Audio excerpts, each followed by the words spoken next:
bugünkü mövzumuz kişi orqanizmdə qadın cinsi hormonu estradiol barəsindədir. Adı qadın cinsi hormonu olmasına baxmayaraq, kişi orqanizmdə estradiol çoxlu funksiyaların tənzimində iştirak edir. Bu funksiyalara sümük, damar, beyin funksiyaları, erektil funksiya və libido, yəni cinsi həvəs aid edilir. Kişi orqanizmdə testosterondan istehsal olunan estradiol qarnın ön divarında, dəraltı piy qatında sintez olunan aromataza fermentinin nəticəsində meydana gəlir.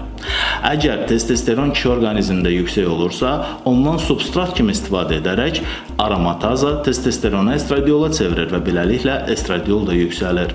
Adı qadın cinsi hormonu olmasına baxmayaraq, estradiolun miqdarının kişi orqanizmdə az olması kişini heç vaxt güclü, enerjili etmir. Əksinə bu cür kişilər süst, yorğun, əsəbi və quru olurlar.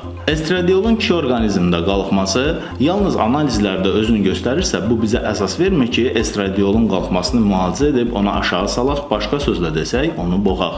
Yalnız klinik əlamətlər olanda, məsəl üçün hansı əlamətlər? Kişinin bədənində ödem olarsa, kişidə ginikomastiya olarsa, yəni qadın tipli süd vəzin formalaşması olarsa və yaxud onun sinir vəziyyəti stabil yox, labil olarsa, dəyişkən olarsa, bu zaman estradiolun aşağı salınması üçün tədbirlər görülməlidir.